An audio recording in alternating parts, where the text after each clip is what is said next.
Hello and welcome to the Beth of Fresh Air. Beth here, your host. Today I have the immense pleasure of hosting author and many other things, Marja West. I will take a minute to introduce her to you, just let you know a little bit about her.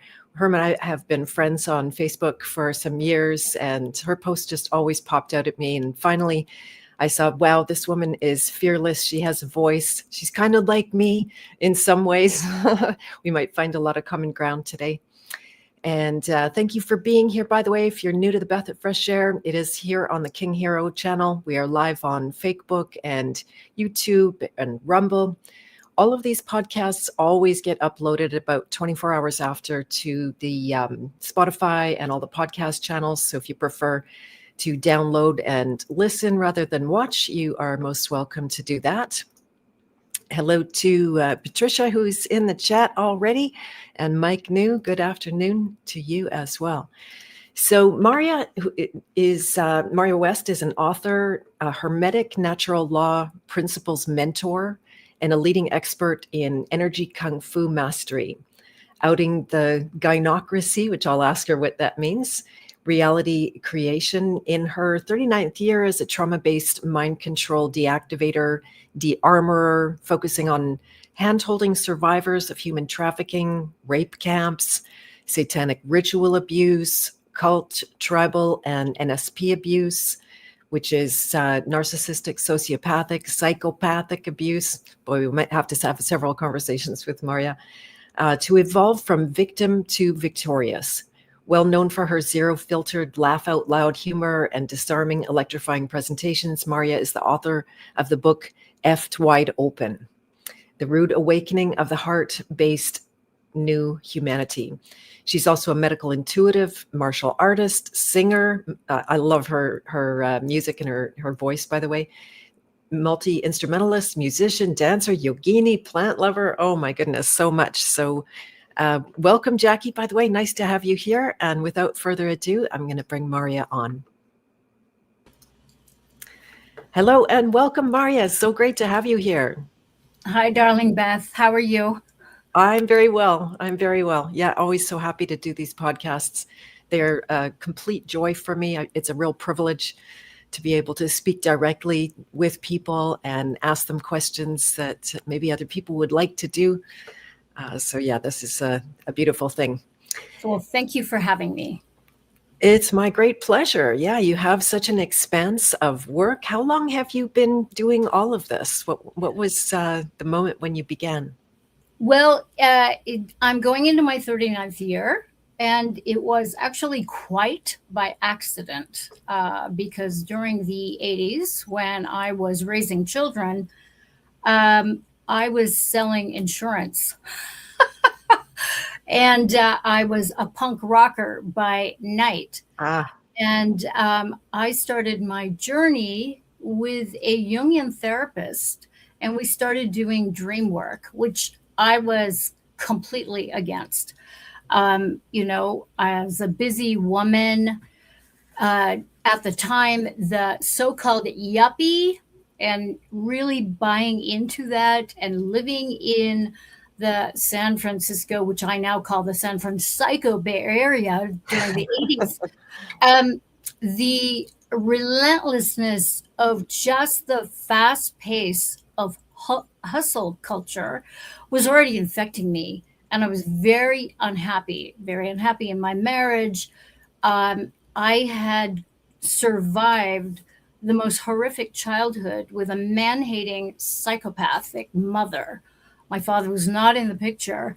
And so I did a lot of work trying to unravel that. And as I unraveled that, doing a lot of Jungian psychology and archetypal shadow work, I soon discovered that I was actually being downloaded by a series of dreams on how to get humanity out of the mess that it was in, because I'd witnessed from the 60s, growing up during the 60s and 70s, that the unconsciousness of humanity was getting more and more and more entrenched. And it was obvious to me that I couldn't keep doing what I was doing. And that's how it all started. So the dreams I was receiving, we interpreted with the help of my Jungian therapist that I was being downloaded with a methodology to work with trauma victims. And for me, that was the most absurd thing I'd ever heard. I didn't want to have anything to do with it. But then there was the stock market crash of 1987 that was very, very disturbing. And I had the task of ringing up, directly calling all these people who'd lost millions of dollars. And I realized that this is not a good way of being here. The chasing of money, the chasing of things, and just witnessing for myself just how we were going down a road that I just really wanted to have nothing to do with. And sure enough, as the universe often does, I got my first client that came out of nowhere. That was actually a young woman who had been a victim of satanic ritual abuse through the lineage of her father, who was a local political person. And mind you, I had no idea what I was doing other than having this sort of step by step little map of how I would be doing it, and I had to put it to a test. I was terrified. In fact, so that was in 1987. And then what ended up happening is it was many, many years later, say 94, 95, when I actually made my first business card, because I was so terrified about what I was doing and what I was getting myself into. It just seemed that I needed to stay under the radar in order for me to maintain my safety. And so that, in a nutshell, is sort of the fast track of how it all came to be. And it was through word of mouth that more and more people got to know me. And it was almost as if I was born for it, if that makes sense. Mm-hmm. Yeah, it really does. That's a big part of my subject is, and I'm sure you agree with this, that we all have our sacred purpose. As long as you have a living and breathing soul, there is a, you can say a purpose. I unpack that a lot, what that actually means. But it's so interesting, many things you've said already, especially about the client that came out of the blue looking for you to help them with satanic ritual abuse trauma. Yes. I had the exact same experience. Just after starting to awaken in 2015, somebody approached me. I had never even heard of satanic ritual abuse. Like we were talking before the interview, I just ran with my blinders on, trying not to look at the scary stuff. And my mother died at around the same time. Was it my mother? Yeah, actually, it was my mother's death. So it was later, not 2015. And then I started to look in, and it was absolutely like horrific, a very rude awakening. And then to work with her and see through her eyes and what she had been through was, just off the charts, unimaginable. I can't repeat things, not just for her privacy, but because it will traumatize people to know. Indeed. It's a slippery slope. And I know that throughout my career, or actually, it's not even a career, it's a vocation, it's a calling. And I started my first YouTube channel back at the beginning of YouTube, which was in 2005, and started speaking and making videos and talking in code because I didn't know how it was going to come across. But you start speaking about it and you get a lot of haters because people do not want to hear about it. They don't want to believe. They want to maintain the sort of reality of rose-colored glasses. And I get it. I have sunglasses that have rose-colored lenses because after you've seen enough of the reality that people want to deny, you do have to maintain a certain separation, if you will, of that reality. And it's not about denying it. It really is about learning how to manage it, not just as a practitioner, but also as a human being, because it would be very easy to shut it off so that, number one, you lose your humanity. Number two, you stick your head in the sand with your butt up in the air. And if you do those things, unfortunately, what happens is that we enable what I call the powers that want to be. And people don't want to know who the powers that want to be are, but these are the folks, the beings, and I say beings, and I say it very in a very circumspect way, because these things are not human.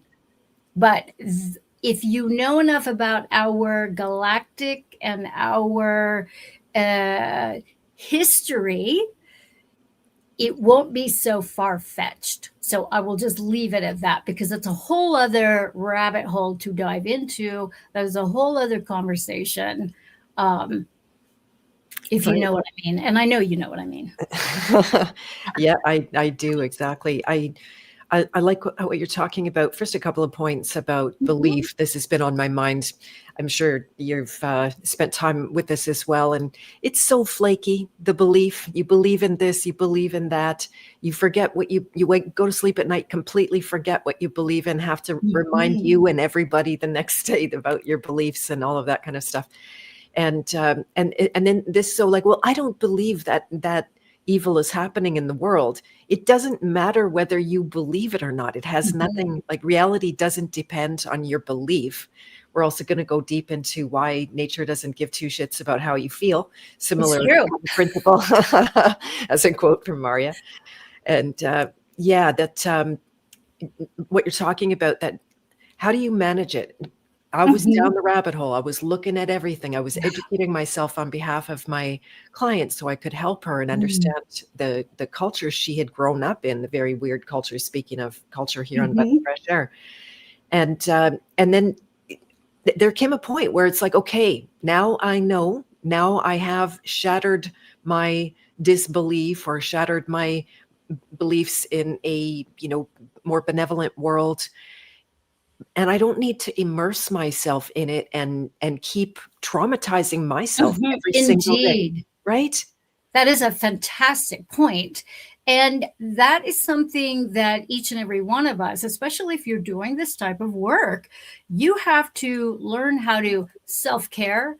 You have to learn how to manage your attention, because it's easy, and especially with all the social media available and all of it, you could get sucked in, and once you get sucked in and you lose your focused attention, you are sound asleep.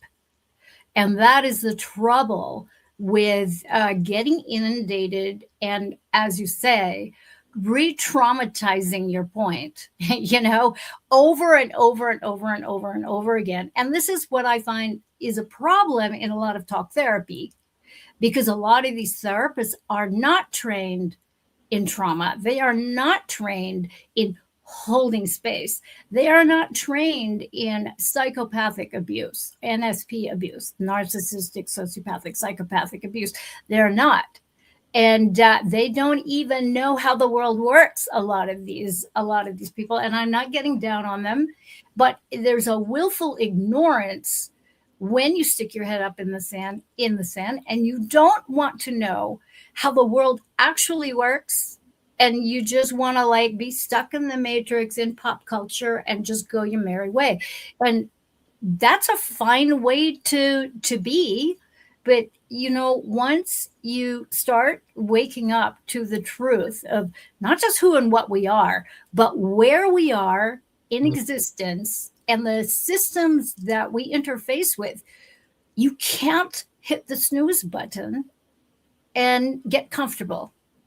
You can, but it's not going to serve you, and it will actually do more harm to you.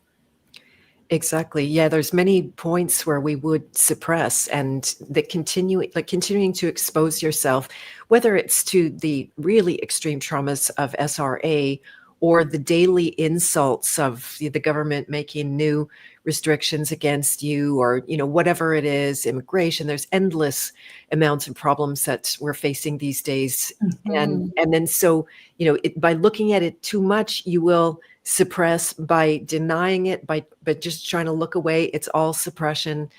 And for me, and from the sounds of it with you as well, that it really is about allowing everything, not just out there, to come into focus, but in here primarily, right? So Mhm. that we're not busy using all of our life energy to suppress the experience that in fact is very much a part of the healing process. You can't get around that part at all. So Yeah, uh, I like I what you agree. thank you. Yeah, interesting with the world of therapy, how that's gone in circles, and yet what I discovered, one of the first things about SRA is that it was through the therapist that it was known about, because people would inevitably, some would wake up, some would come out of their amnesia that is very common with that, and they would need help, and that's the first kind of person you turn to. But not having the skills is Mhm. interesting. So how did you we will be, by the way, be getting very deep into the mother archetype. We're just building up to that right now. How did you come to those skills of treating people with such extreme trauma? How did that show up for you? So one of the things that I did is because I have a very scholarly approach. I studied a lot of disciplines. So I studied 5 element Chinese medicine, not to become an acupuncturist, but to understand more the innate cycle of creation and also destruction. I also learned homeopathy. I also studied a lot of different body work, and I also did the trainings and all the classes having to do with psychology and holding space and understanding the sort of the many different religious constructs that tie up people in these rigid belief structures without question, without challenging it, without checking it out first. And because I started seeing that all of this is all related, the way we feel, the way we think, the way we suppress the way we feel, the way we encapsulate really hard emotions and encapsulate them in the body, which in turn creates a very unhealthy body filled with a lot of different problems, and how our medical system uh, tends to foster covering up all of those clues as to what could possibly be at the helm of our diseases, if you will. I needed to know how it all worked.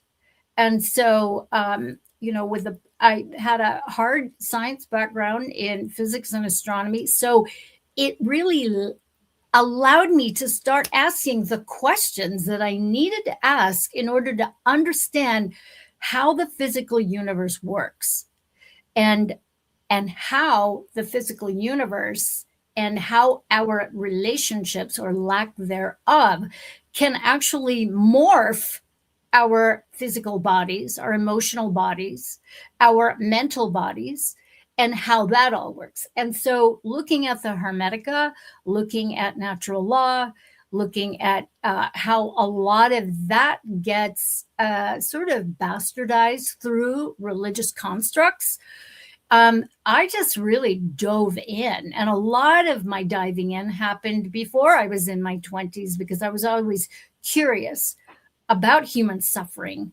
because I suffered greatly at the hands of my own mother, who was violent, abusive, and yet at the same time was also very beautiful and also very charming, where, she had bamboozled a lot of people, because on the one hand, she was a raging psycho. And then on the other hand, while I am behind the front door where she's got her foot down on me, she's answering the door going, "Oh, hey," like, ha, So I was always fascinated by the sort of polarities of the human existence and human behavior, the spectrum of the very best of humanity to the very worst and the most evil, despicable behavior. So, just the interest that I had in the human psyche and the physical world and how it all affects us, affects our health, affects our environment, our relationships, and how we have all these shitstones all over the world, whether it's religion or government, trying to sort of hammer us, if you will, and so that we're stuck in the matrix, just kind of droning on like little good obedient zombies. So that was, a lot of my journey has been discovery through study, and then taking that information and applying it in my daily life, observing. And, when you travel a lot, I traveled a lot for work. I traveled a lot as a musician. I've had the pleasure and the experience of experiencing and traveling to over 110 countries, Wow. many of them non-English speaking, where you just start observing things. And human suffering is universal. Human abusing other humans is universal. And it's a lot worse than you think. Right. Yeah. I studied cultural anthropology in my undergrad degree, which is my only degree, just so you know. And this was the thing that really sparked me so much about it, is that I knew intuitively, even though I hadn't found it at the outset, but that there were things that transcended culture. That no matter where you went, no matter what time it was or what period it was, the same kind of patterns are going to show up. And so that's what I went into any kind of cross-cultural studies looking for. What were the common elements that make us humanity? What were the common elements of healing, even though there's so many different systems and approaches and articulations of those? What's the real deal? If it's all boiled down. And to me, that's an extremely valuable study. One of the reasons I thought it would be just so amazing to have you on this particular series that I'm calling Evolve, really looking at how, not only how has culture and society evolved, but how are we evolving culture and society? And I very much see that that's a part of the trajectory that you're working, or the paradigm that you're working in. And so if we jump over to the mother, having talked about your mother and being raised by someone that had such intense polarities, and that it's such an image moment you just described, where entering the door and one foot on the kid, and we've all seen that, right? Where somebody's yelling at you and then they answer the phone, "Oh, hello, how are you?" Just it was disturbing, really, really disturbing. And so I'm sorry, I didn't mean to interrupt you. No, that's okay, because that brings up a question. It's almost more disturbing than if they were consistently evil all the time. Why do you think that is? Well, for my mother, she was severely mentally ill, and was manic depressive at the very least, and finally got medicated later in her years. But I left when I was 14 because I realized that if I stay, I'm going to be murdered. And so it became very, very clear to me that I needed to advocate for myself. So that journey in and of itself, which actually, I started plotting when I was 12.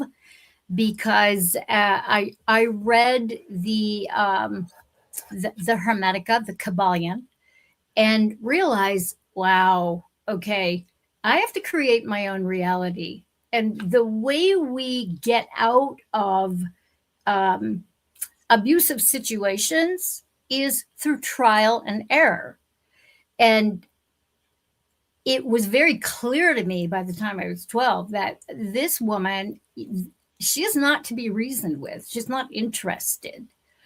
And part of that sort of NSP profile is this unbelievable selfishness. And as a mother, this neglect. She just didn't care. She didn't care about what it was that I wanted, who I was. She had no interest. Um, However, she did see me as a reflection of herself. Mm. So I was very privileged in many ways. I got sent to violin lessons, piano lessons, gymnastics, martial arts. So I was involved in a lot of things, and she would just tell me straight up, you're involved in these things because I want to tire you out. You're too much. So I always had that message that I was just too much. So we're just going to send you off because I don't want to deal with you. They can deal with you. And quite often, she would forget to pick me up.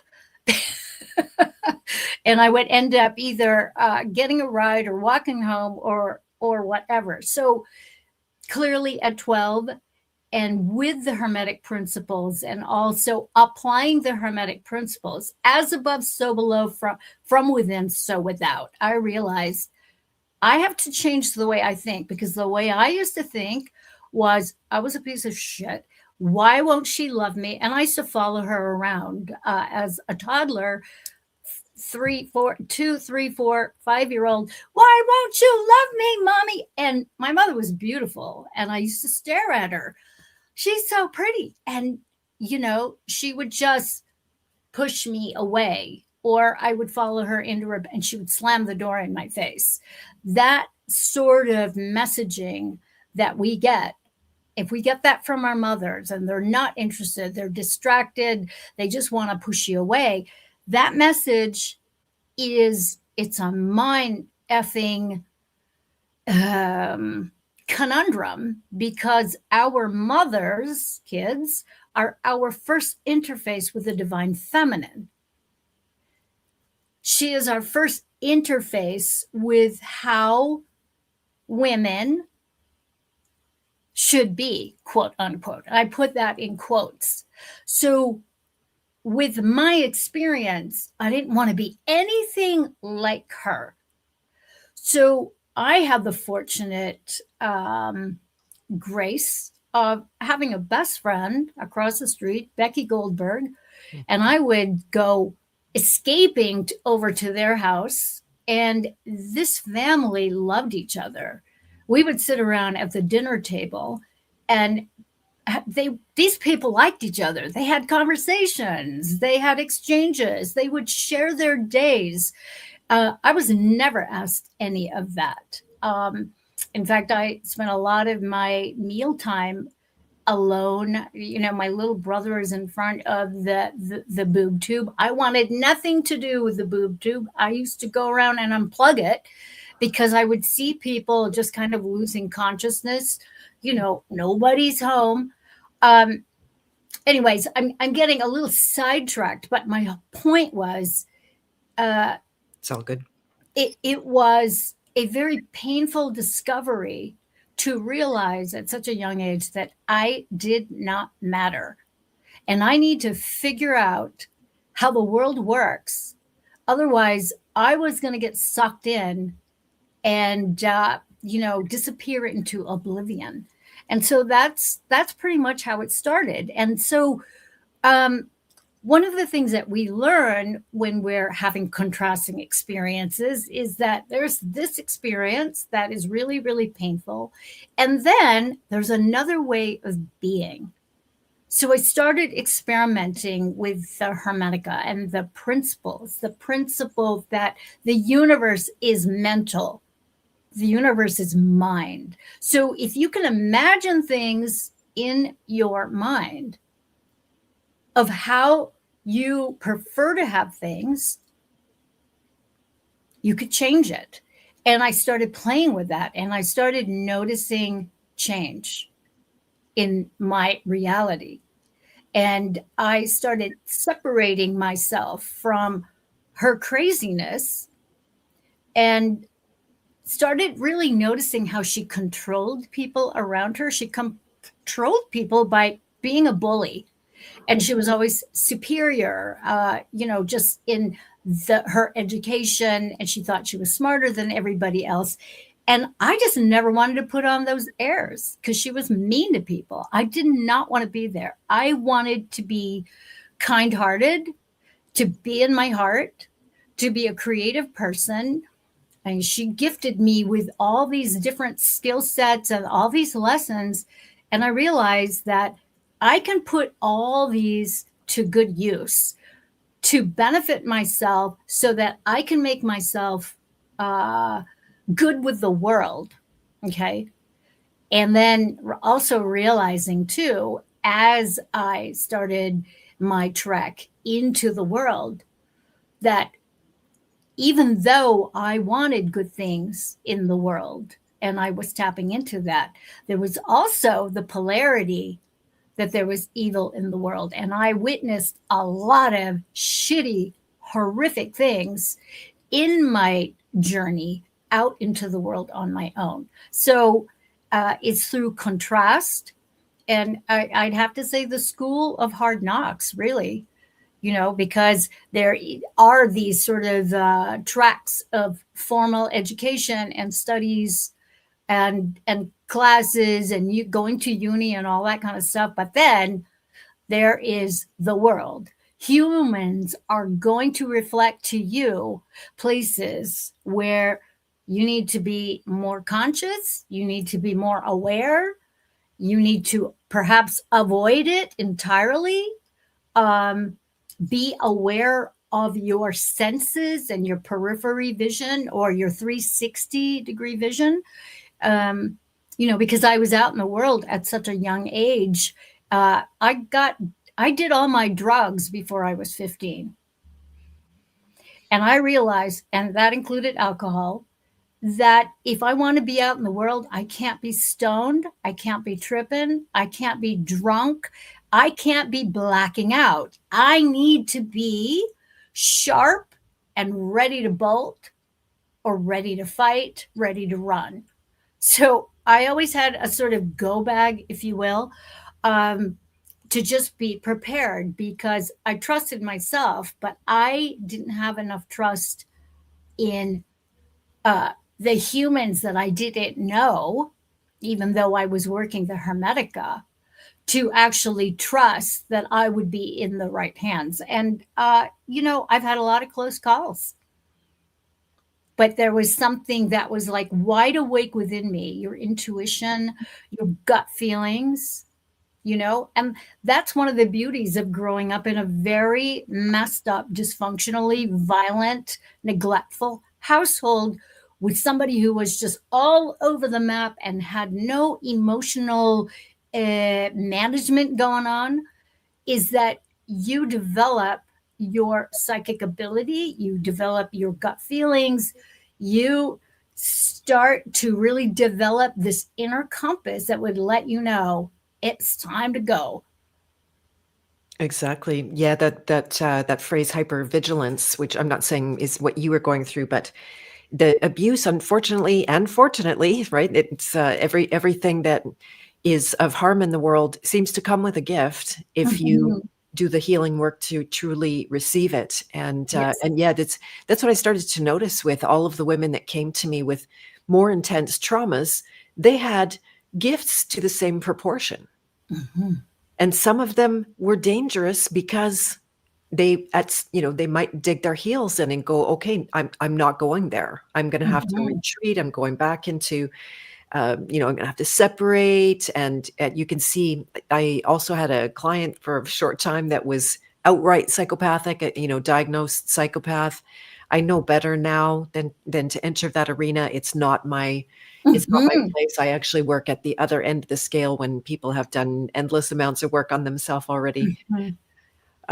But yeah, that hypervigilance, it really is a gift. It's awareness. Now it's the difference between the disease of that and the gift of that is going to be the motive, right? Is it Mhm. awareness because of fear, or awareness from the absence of fear? Maybe we call love, or the divine, or whatever name you want to give that. So yeah, it's quite a subject. I also just wanted to reflect that I also grew up with a mother who didn't have interest in me. Not such severe abuse by any means, but I couldn't capture her attention. It didn't Mhm. matter what I did. I became an achiever, and I got the marks, and I did this and I did that. That didn't capture her attention. So I turned to the dark side, started doing everything wrong, becoming the rebel without a cause. And I was a teenage runaway, and I ended up in jail 1.5 times, and being pushed out of the family, disowned at Mhm. times, and that got her attention, but not what I was looking for. Mhm.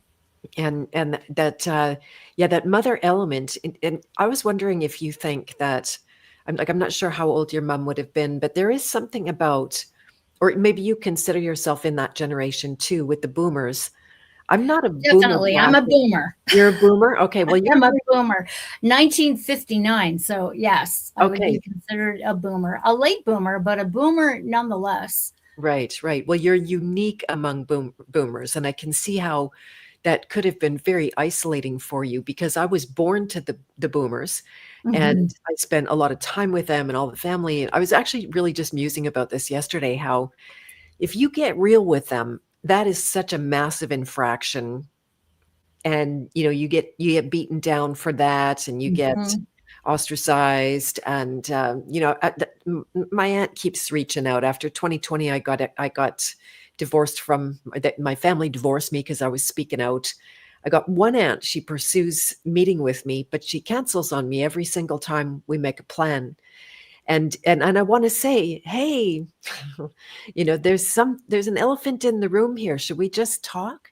But I Mhm. know that, like, that's gonna shut her down, and I probably won't hear from her again, which could be fine. It's so prickly Yeah. to address anything real. Why do you think that generation was so intensely shut down? I think a lot of it was just a lot of misinformation, disinformation, no information. There was, and also the intersection of first and second wave feminism, where Mm, uh, it became very, very cool to blame men for everything, and women were victimized, and all of that. And then, of course, all of this is on a spectrum.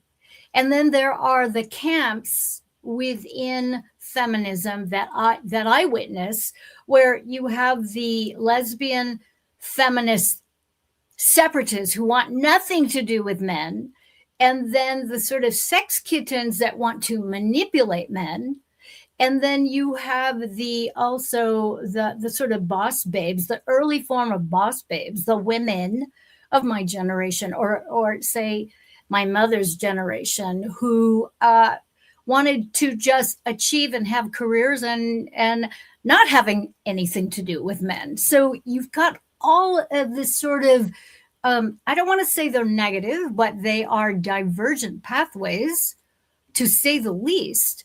And then where do the children come in? And I know while I was growing up, the advent of the birth control pill really created a lot of, in my opinion, insanity, because and I know this from personal experience because I was on them until I realized this is poisoning me. And I really think that it really messed up a lot of my hormonal stuff. Um, and what it does is that it gives women the illusion that we can be just like men, and have as much sex, indiscriminate sex as we want, and not have babies because babies are a pain in the ass and they're a lot of trouble.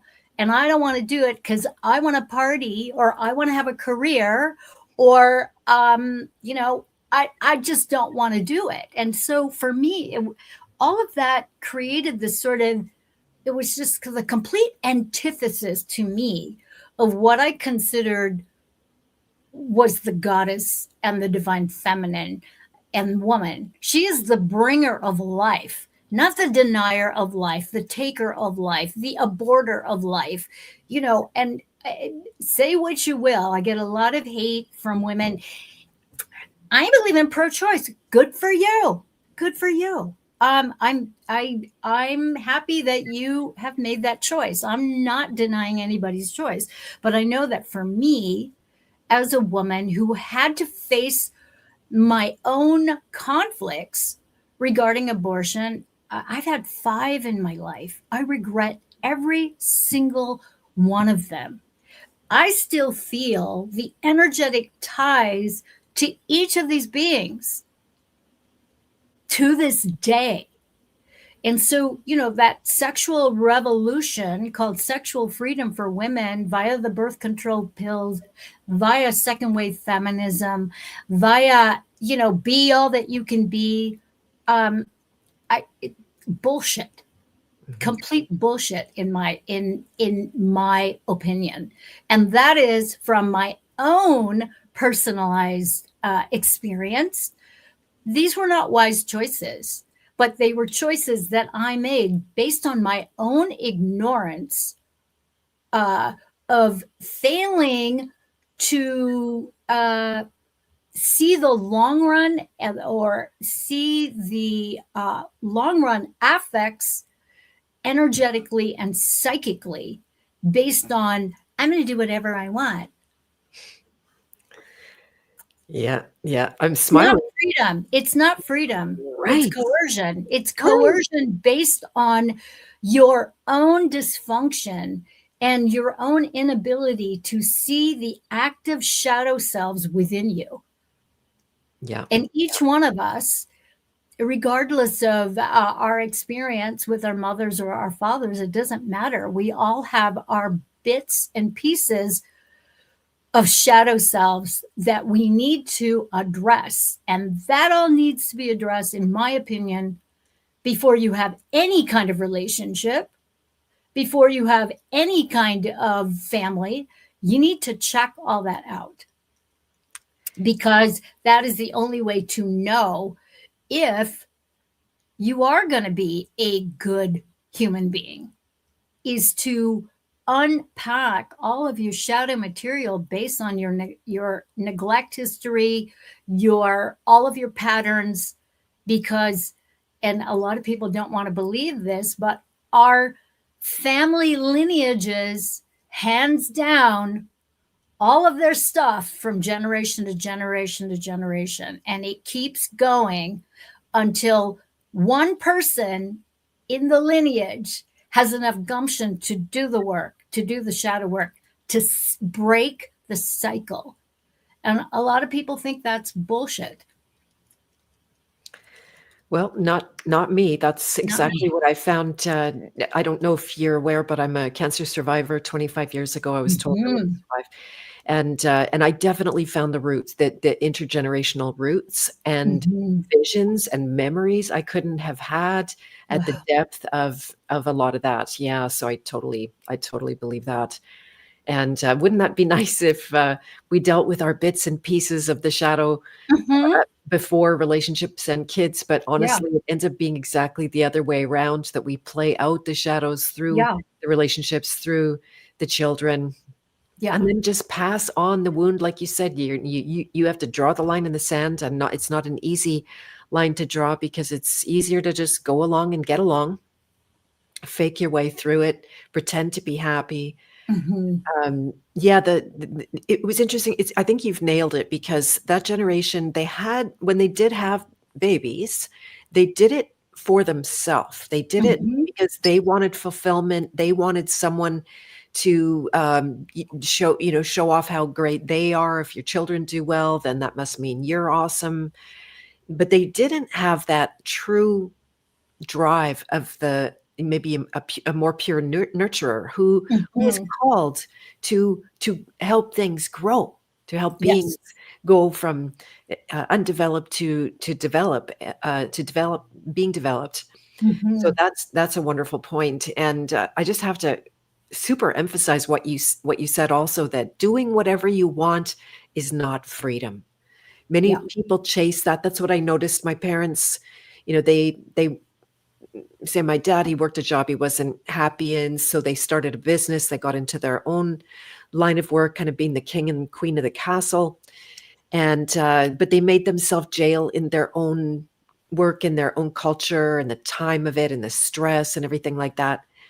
And you could see the deep desire was to do whatever they wanted. So Mhm. finally, there comes a time when they can do whatever they want, but they're broken, they're unhappy, Mhm. they're addicted to alcohol, Yeah. they're on antidepressants. My mom's therapist outlived her. What am I trying to say? He fired her. He retired before she graduated. Which there Wow. is no Yeah. graduation for therapy.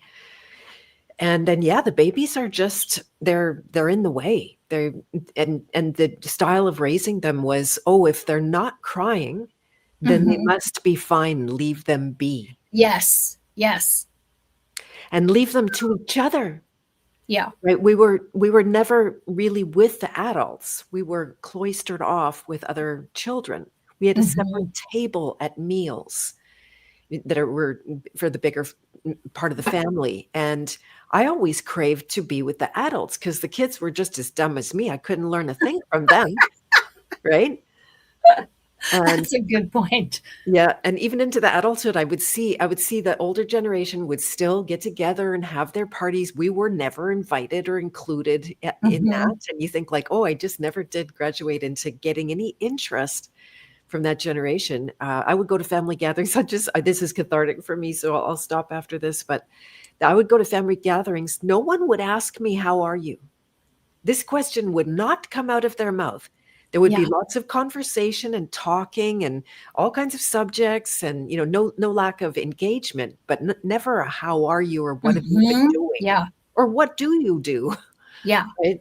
Wow. Well, yeah. So it's quite an interesting place to come out of and see. I think like you, I decided, sorry for the sirens in the background. I decided I'm not going to be like that. I am going to Mhm. take an interest in people around me. I'm going to take an interest in my child, Mhm. right? Indeed. Yeah, Indeed. yeah, Indeed. yeah. There's consequences to doing whatever the hell you want. Consequences. And those consequences are, and especially if you have children around, they are brought to bear for the rest of their lives.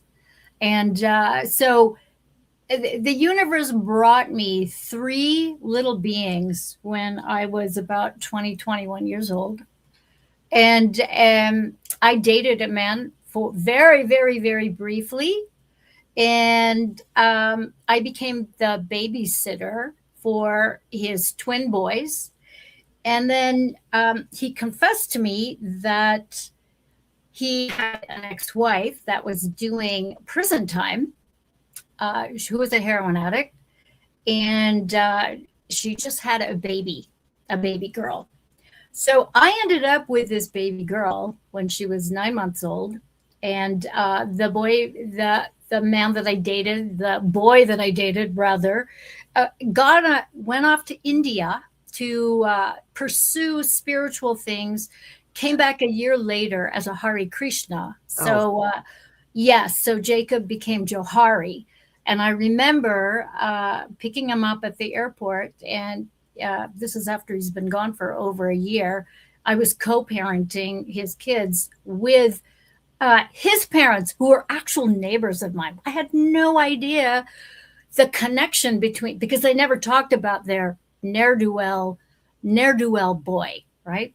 Who was 3 years older than me. So, long story short, we're driving back to the city, and he tells me, I don't know if I can be a father. And so here I am. I'm in my little Volkswagen convert. I slammed off the brakes and I looked at him. I said, "Get the F out of my car. Get out of my car. You can find your own ass back to the city. I'm done." And I didn't see him for decades after that. And I know when I took on the task of his kids that I knew where I had come from, and there was no way I was going to neglect these innocent beings. There was no way. And I was going to figure it out.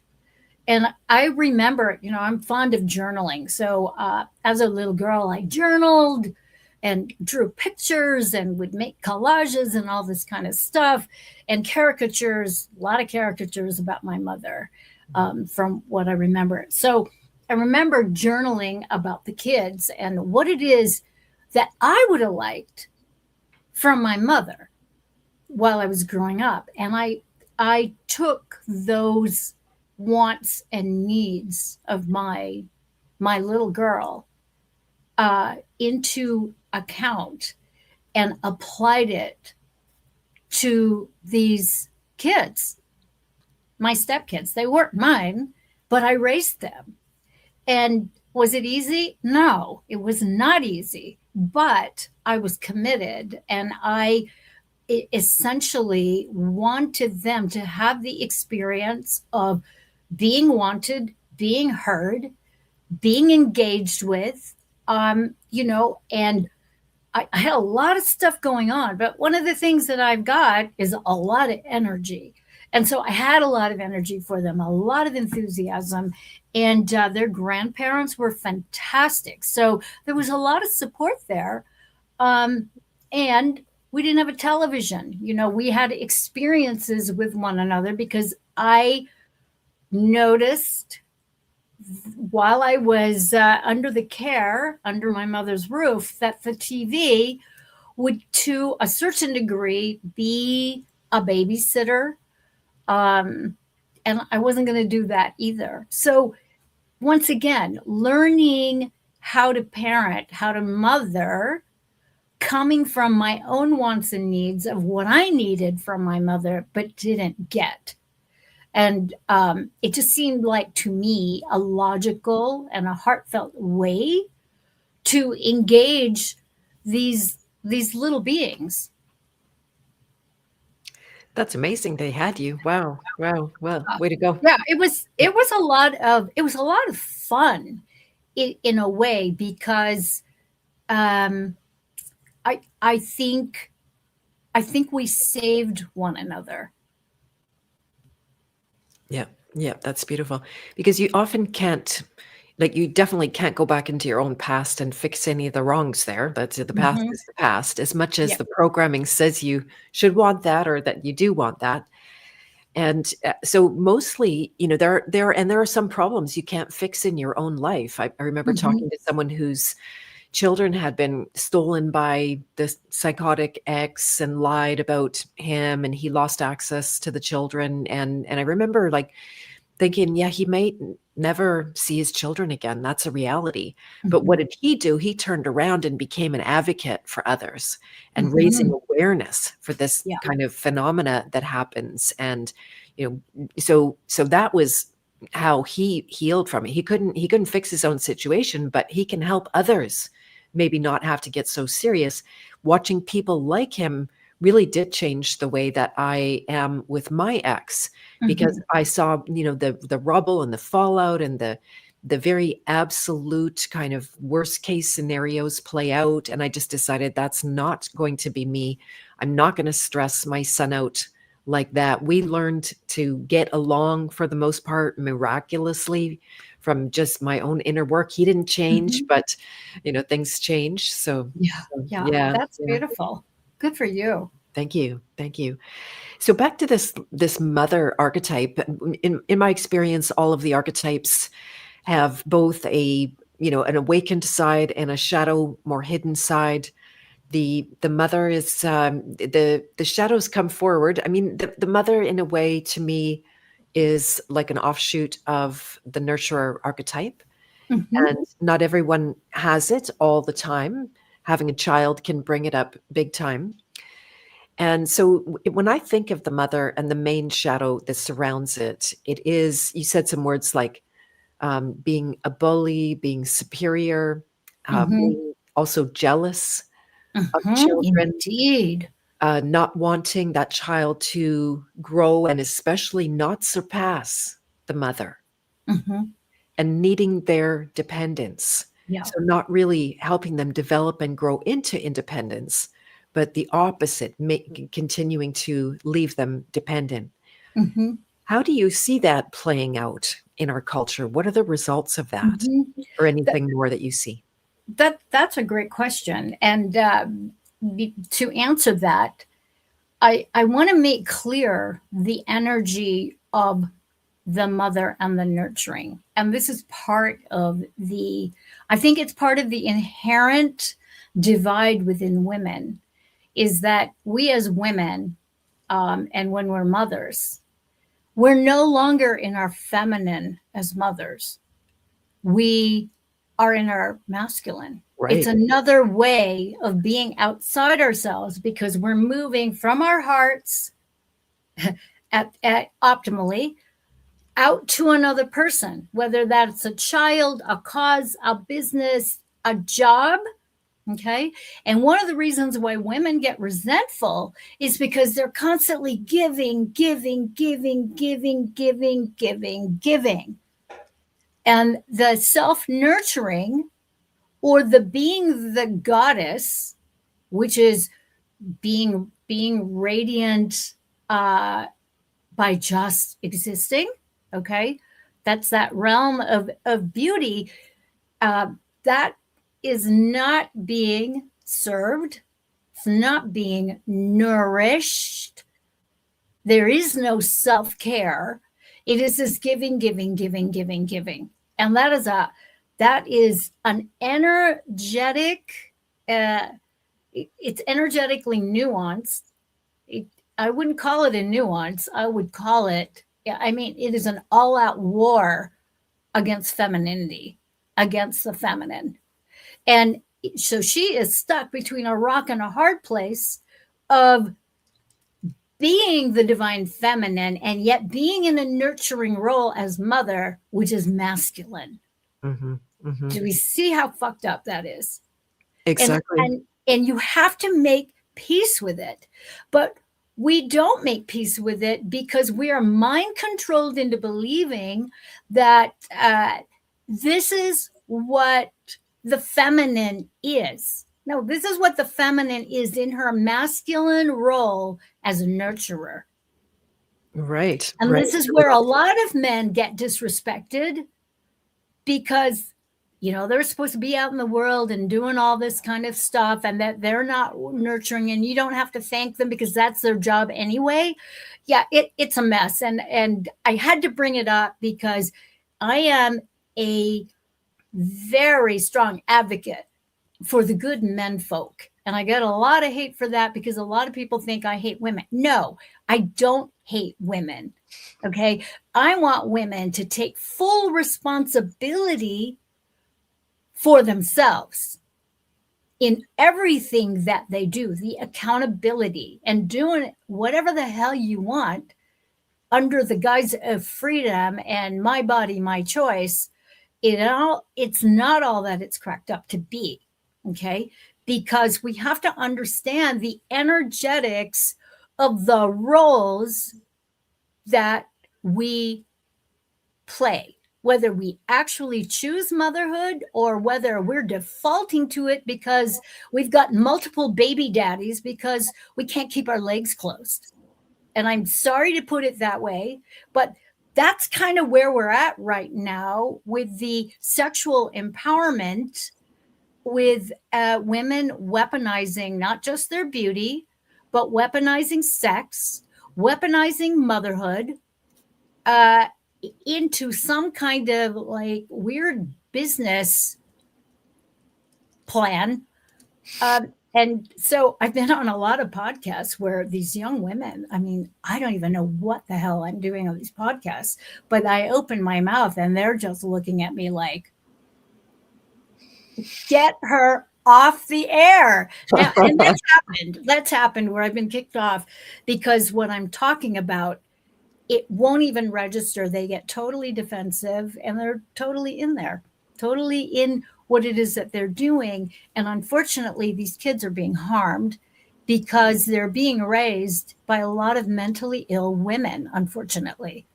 And that happens to women when we are just giving, including offering up sex to any person willing. And it all boils down to not feeling good within ourselves, to where we try to fill that emptiness, that black hole, with one lover after another, after another, after another, after another, after another, and defaulting to, I can just get an abortion, or I can just do the morning after pill if I get pregnant. I mean, it's insanity to me. So, and I know I haven't answered the question, but I wanted to point that out because this is where the fundamental fuckery, if you will, gets stuck. And we're teaching our daughters and our sons that this shit is okay. That sexual freedom is anything goes, and I can have multiple baby daddies and it's cool. It's like, no, it's not cool. Stop it. I know. I grew up in that, and we didn't have any aim at having like solid, good relationships. We weren't thinking about the future family. I didn't know I was going to have a baby until the moment before I decided, and then I was pregnant. But my whole entire life until then, I bought into this. I don't need a baby. I don't need a man to complete me. I can, do everything on my own. Oh, I am the man. I wanted to point out this. It's very, very poignant. This giving, giving, giving is masculine. That's not a feminine quality. And it goes next level. Shadow becomes the taking Indeed. of the feminine, because they're supposed to be receiving, but without having any self-honesty about that, then they manipulate and they get, and becomes like a mean competition where women beat each other down. Indeed. See The so competition, which is also masculine, the Right. one-upsmanship of women, sisters against sisters. And it's not cool. It's really malignant. And this goes to the gynocracy is winning. How do you define gynocracy? So the gynocracy, in my opinion, and I will direct everybody to the work of Michael Tessarian and his Dragon Mother series, which is an important series, because he lays it out that the gynocracy is actually what's behind the powers that want to be, and it's the malignant feminine. The malignant feminine is fronted by men, i.e., the patriarchy and the matriarchy. So we've got this divide and conquer war of the sexes that is meant to destroy humanity with all of this conflict. He said, she said, they said, we said, all of that. Women against women. Women against men. Men against men. I mean, it's a whole war, and you have the feminized men and you have the masculinized men. They're at war. I mean, all of this stuff is fronted by the gynocracy. When you understand the symbologies of, say, the Masonics, you understand the Masonics, they're not led by men, they're led by women. All of the symbology, the apron, hello, nurse. And you've got the women in the background, they're pulling all the strings. I mean, this is, when you think about the many wars over the millennia, a lot of them are on behalf of the queen or defending the queen. defending motherland. I mean, on and on and on and on and on. When you understand the power that women have had over the millennia throughout our history, the power to give birth, the power to create life, and that power gets weaponized as if they are goddesses that are not human, but are in these human bodies. It's so dark, still malignantly evil. It will blow your mind when you go down that rabbit hole and you come up for air and realize the manipulation of humanity through these beings, through the war of the sexes. Yeah, it's taking the most powerful source of power that there is between the pole of the masculine and the pole of the feminine, whether that's in two beings or within one being. That's where all the generative power is. Indeed. That's what births. That's There what you go. gives new life. That's where the child comes from. Yeah. Even archetypally, never mind physically. So yeah, that no surprise, it's been the most targeted of all the relationships. Indeed. And then the throwaway attitude, with, and I'm just going to mention this, the whole latest explosion and exposure of the Epstein files. I mean, this is not news to me. The weaponizing of human sexuality, the weaponizing of blood ritual sacrifice, this has been going on for millennia. This isn't anything new. We just have the technology now, and the powers that want to be, their gloves are off. They don't care that we know. Yeah. Because there's plausible deniability, and you've got all the sort of weaponized media factions that are throwing caution to the wind and manipulating everything, and it's all a massive, confusing clusterfuck of a shit show where everything's true and everything's not true at the same time. And everybody's numb to any kind of information. So not surprising that it comes out now. It's funny because I always forget to cover anything current, but thank you for bringing that up. It's so applicable because totally. This is the same stuff that was going on in ancient Rome, ancient Samaria. I mean, it just goes back, because our human sexuality is the lowest common denominator that yields the most energy for the powers that want to be, these demonic entities, to harvest from us. And it is something that we are bound to because we are sexual beings. And unless you do the shadow work, your sexuality, and that includes your motherhood, your fatherhood, your ability to create, is going to be weaponized against you. Indeed. Yeah, there's no greater loosh than sexual energy, right? It's compelling. You're lost in it, that you get a little, you want more. Can very much fall into that, especially where people are empty. They're trying to fill emptiness. They get more empty from those experiences. And then, food for demonic entities in the process. It's an endless supply, supply. And you've got young women and men signing up like it's the best thing ever. Yeah. And it's really disturbing to me. Yeah. I talked to my son about it a lot. He's a 19-year-old. I hosted him for a Beth of Fresh Air not too long ago, if you ever want to meet him or see him. And he has gone to, I thank God for it, whether it was any of my doing or not, but he, all of this really out of control, like, what is that website? OnlyFans. Yeah. And all, so he's been seeing all of that, grown up in high school, or not in high school, but as a teenager, and just seeing how women are weaponizing their sexuality from Mhm. the get-go. Yeah.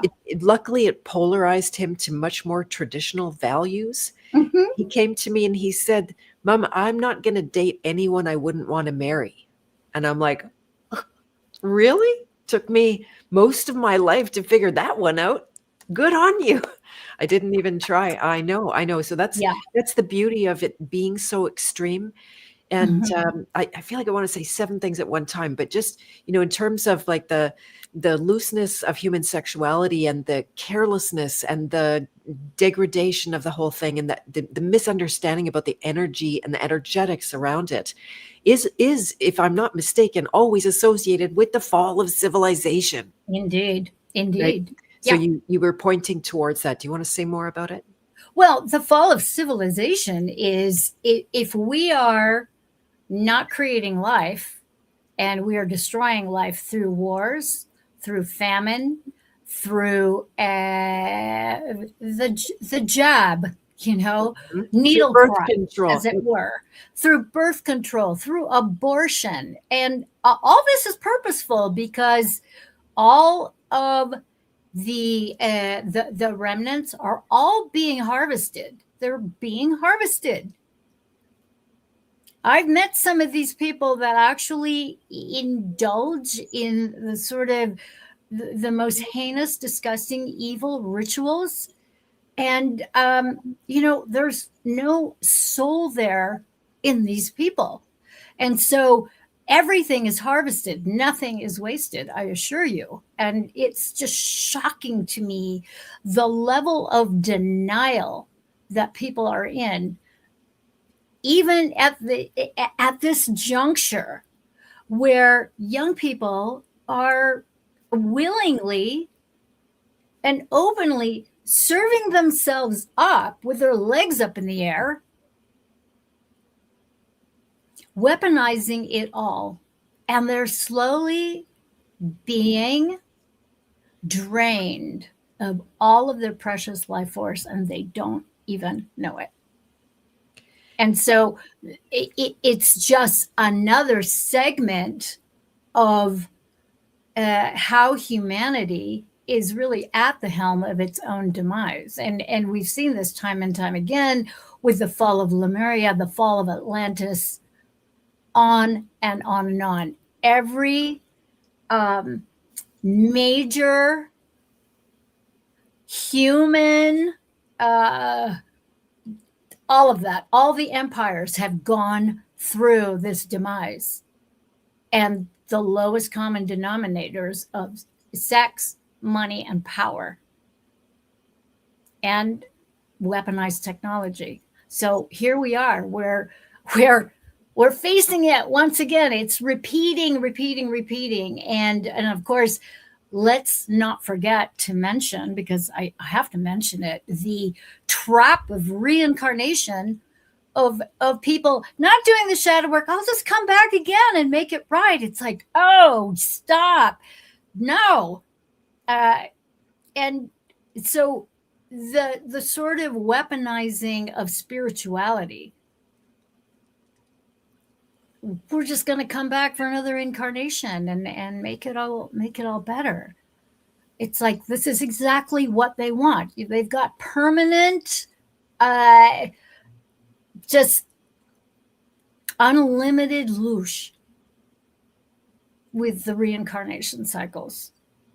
So And don't fall for it, kids. right. Let this be your last life, and really exit the matrix for sure, so that you don't hop onto that conveyor belt. And that's a whole other topic. And I'm going to direct everyone to Wes Penra's work, who I just absolutely love and adore. And because I think that is an important piece for all of us to get off the trolley of serving ourselves up, our human divinity up, to these, blood-sucking bats, quote unquote. Exactly. And so being at this precipice of the fall of civilization, if you could call it, and it's not a one and done together and apart. It's the slow demolition. Some Indeed. people They play the long game. Yeah, which is exactly. why They're the not incarnations are so important, because it doesn't matter. They're not human. They don't care.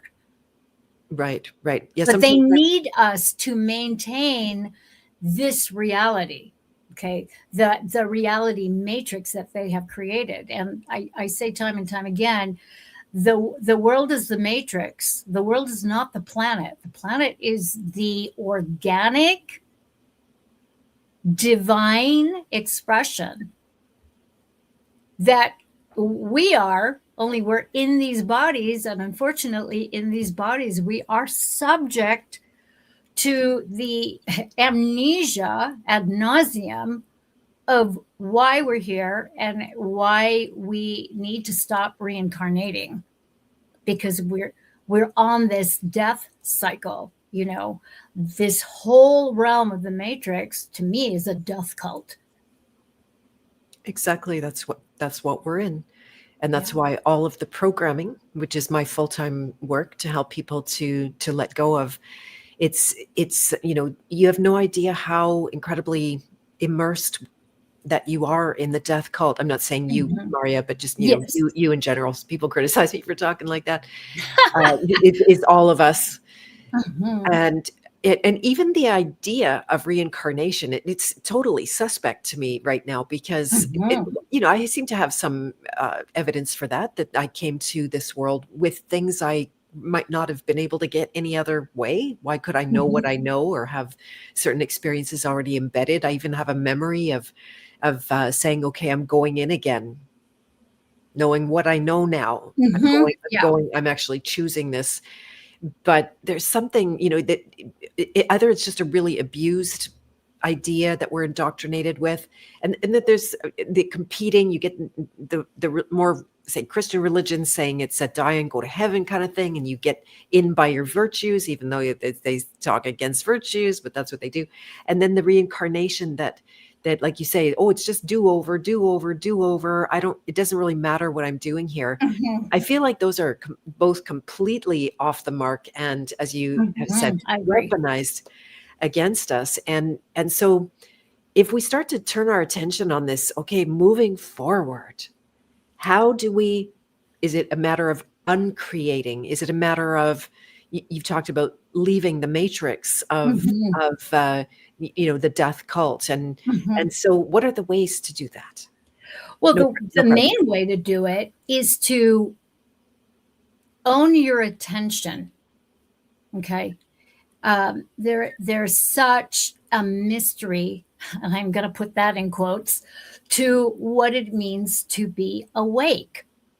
And of course, the New Age movement, a lot of religious doctrines talk about, oh, the angels and the trumpets are going to welcome you when you're wide awake. It's like, stop. No, that's not what it is. Being spiritually awake is about owning your attention. We have 3 attention positions. Out here, where this is the outer attention place, is where we witness all of the stuff going on in the matrix. Okay, whether we're seeing it on video, whether we're seeing it on the street, whether we are having a conversation with, our pain in the ass loved ones, this is all our reactivity as to what we are witnessing. Okay, that's one screen. Then we've got the second screen, the inner screen. This is all our reactivity that's going on in our heads, usually based on what's going on out here, okay, in the first screen. So this screen is the acerbic commentary that you have about everybody, about what you're witnessing, all right? Then we've got the center screen. This is our awareness center, kids. This is outside of the matrix, because when you're here, you're witnessing what's going on out there, what's happening in here, and you're realizing here in your center screen that you are the person witnessing all 3 things. And it's from the center screen that you are out of the matrix, because you have the awareness of what's going on in the matrix and how you are reacting to it. And it's only in the center screen that you can advocate for a new reality, because this is the true quantum field creation field universe that's associated with the planet, not the world. And so that's number one. And that's going to be the hardest thing, because as a spiritual practice, it is not a one-off. And I do it all the time. I fall asleep constantly when I'm driving. It's like all of a sudden I've got to slam on the brakes. Why? Because I was in my reverie. I was watching the snow-capped mountains, and that's where I was. I was out here in the first screen witnessing the beauty, and then all of a sudden realizing, oh shit, there's a car in front of me. Maybe I should hit the brakes. Okay. That's just an example of the incessant cycle of reality endeavoring to get you to go on autopilot and be sound asleep.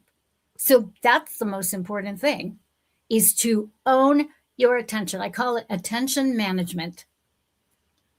I love that. Yeah, that's awesome. It's easy. And we have so many distractions, especially with all the technology.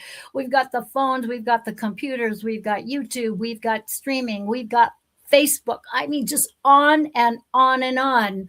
And then we have all the conversations in our heads about all the conflicts going on that we're not dealing with. So aside from owning your attention, we have to do the shadow work. Each and every one of us, you've got to work out all of your traumas. You have to make peace with them so that you can witness them. You can float in and out of all those time zones, okay? And not lose your shit, not lose yourself, not lose your consciousness, not lose your awareness. So being able to do the shadow work in the center screen of your reality is key. Otherwise, you're just re-traumatizing yourself again and again and again, and either being stuck in this witness mode or stuck in this gnashing of the mind. Okay. That's a good phrase. However you do it, I mean, one size does not fit all. Maybe journaling does it for you. Maybe trauma coaching does it for you. Maybe whatever it is, go do it. Yeah. And it's not a one-off. It's something that you're going to be. This is why they call it a spiritual practice, because that's what it is. It's a practice. And you're going to have good days and bad days. Indeed, exactly. Speaking of attention, that's the thing that many people were starved of by their mother, right? Those little beings, those babies, those children, right, through into their young adulthood, they still need, that's food for them, is to receive attention, and then. Say the word in Sanskrit that I learned for this, darshan. When you give somebody your attention, it's not just making them feel good. You're literally applying power to them. Indeed. Right. And that's why we will go out of our way to not give attention. Oh, so-and-so, I'm just going to ignore them. And that's a higher injury than saying something mean to them, for example. Right? Indeed. Yeah. That dismissal is it cuts to the core. Yeah, exactly. So we have a bunch of people that are starving for attention. No wonder it's easy to loosh off their attention, because that's like an inversion of that, when you need attention and then you go and you squander your attention on all the wrong things. And it's an inside job, my friends, because each and every one of us, regardless of what kind of traumas you're dealing with, and once again, trauma is a spectrum. There's the kind of light, fluffy trauma, and then there's the worst of the worst of the worst of trauma beyond what you can possibly imagine. We each have the task to reparent ourselves. That is to refather ourselves and remother ourselves, whatever that takes, whatever that means for you. So one of the things that I think is important is for each and every one of us to discover what that means. Because one of the first places where you have to learn how to relate is to be able to relate to yourself and all of your various selves that did not get what they needed. And we need to discover what all those things are. Okay, this is part of the shadow work. This is part of doing the work, the self work, the self reflection to get more in touch with those parts of you that were neglected, that were traumatized, that were abused, and reparent, refather, remother, reparent those parts. And you can do that with a skilled therapist. I don't know that many skilled therapists who know how to do that. There are life coaches who know how to do that really well, trauma coaches, whatever. But to receive that self-awareness so that when you get triggered by something, you don't lose consciousness and you don't become that 7-year-old. Right. And especially when you're in charge of children yourself, you know, a 7-year-old, a triggered 7-year-old within your adult body is not going to be a very good parent in the moment. So there are all these things. This is why I say it's a huge undertaking, a responsibility to look at all those places where there's pain and there's suffering. Because if you don't get that sorted, you're going to inflict that pain and suffering onto another human being, and you won't even know you're doing it. Exactly. With all the best conscious intentions, if you've got the unconscious fear and death cult running in your blood, then that's exactly what's going to express. Yeah. I just wanted to say hello to Mara in the chat, and she had a question for you. She says, we're regenerating now. We have smashed their reality. What is your highest vision for good? My highest vision for good is that we all really extricate ourselves from the matrix, that we really tune into the divine, our divine hearts, and just disconnect from media, from all of the gross, hideous news, and really start connecting to our hearts and each other. There's a way that I think technology has taken over our lives where we need to create a boundary with technology and to utilize it in a way where it benefits us, where we're not benefiting it.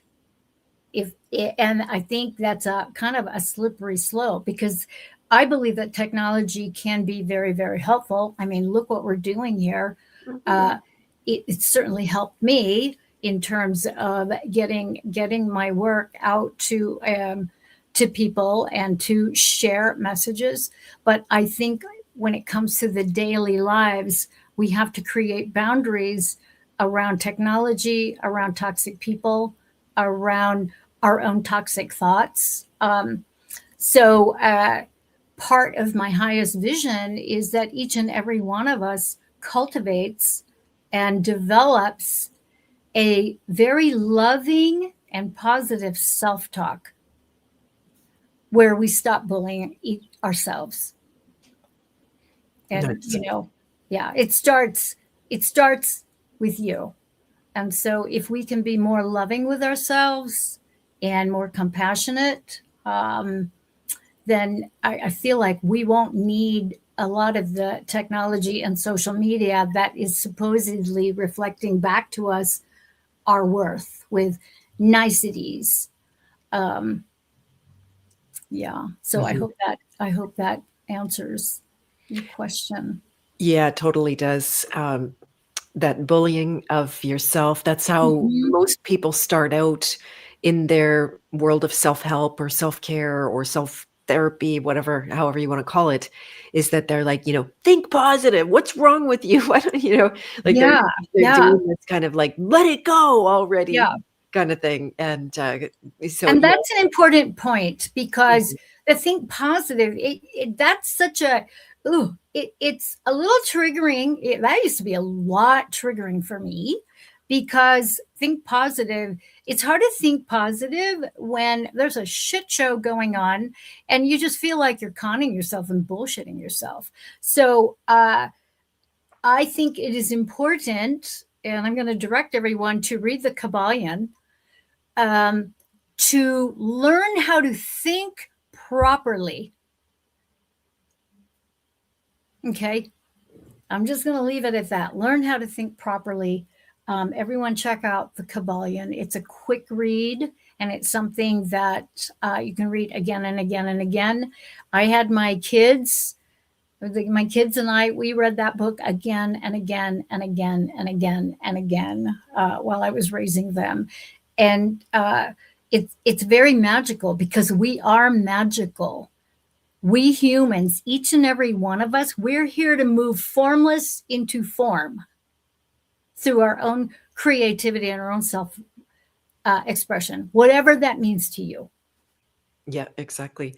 I recently created and I'm running a course called Creator Code, and Michelle Mm. is in the chat, and she says she's been putting it to great use. My discovery has always been that all creation comes naturally out of life. It wants to create, whether you're young or you're old or mid, Mhm. and then we do most of our creating from fear, because that's the indoctrination. Mhm. And Mhm. we think we must create, we need to create. It's true, but it ends up coming through this filter of fear, and Mhm. and then carries that imprint in everything that's done. Yet critical thinking skills are a premium, let's say. Yeah, Indeed. it's and Yeah. something almost new to us, but good, better late than never. I wanted to also just highlight that the when it comes to civilization, our culture, the society moving forward, there's a lot of doom porn out there. And Mhm. and one of the things, it was interesting, I hosted, do you know who Joel Schaefer is? Have you run across Mhm. him? Yeah, so he did a workshop in the House of Free Will. Maybe I could host you as well for something in there. That would be really sweet. And Joel was talking about, in a way, that it can be good that we have technology right now as a means for interacting, relating, that doesn't have the same capacity for conflict that in person does. Right? Mhm. When you don't have to work out a lot of logistic details, and like I love people, but as soon as they are covered in fragrance and perfume, I can't even hug them. Right?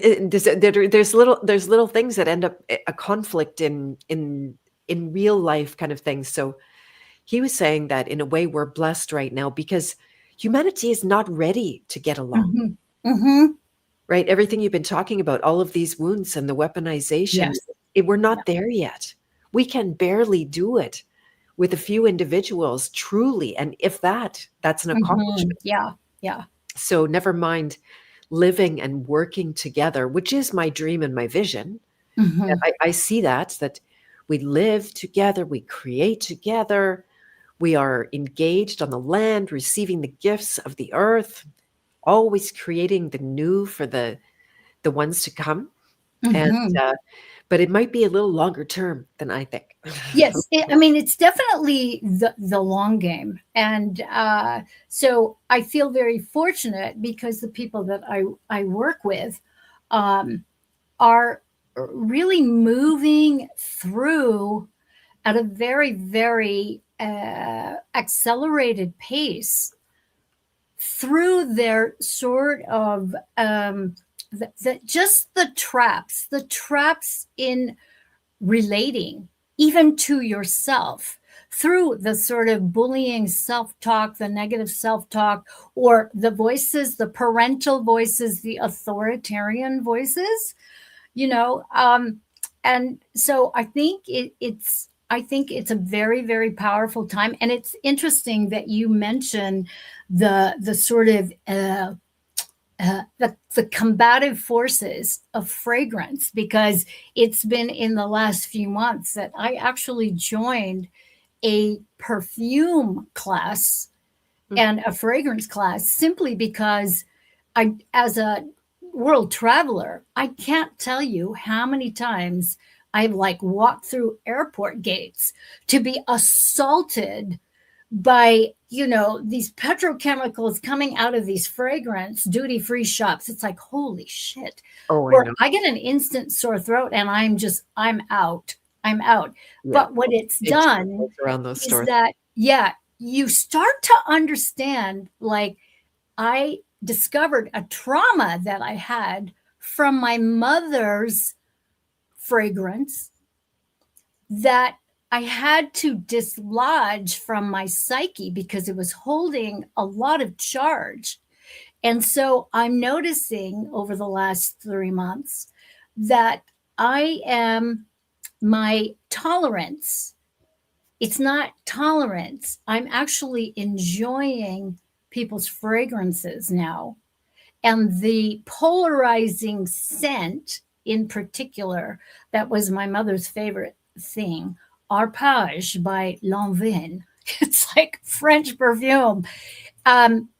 I now can have a little sample of it where I'm enjoying it and not associating it with her. So it's very, very powerful. Our sense of smell and our senses in general. Like in my opinion, there's 5 senses in the matrix.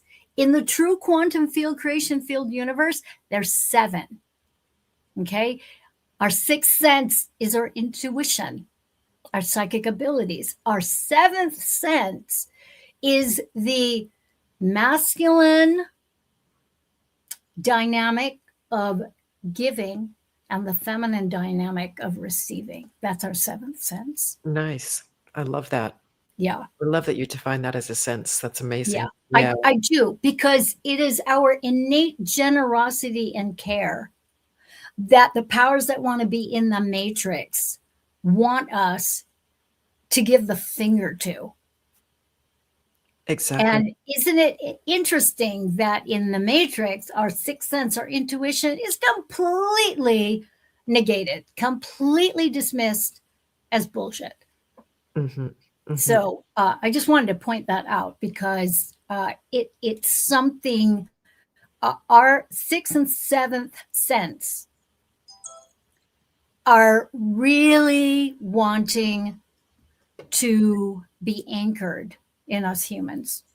And we are in such denial when we're stuck in the matrix. And it's because we want to belong.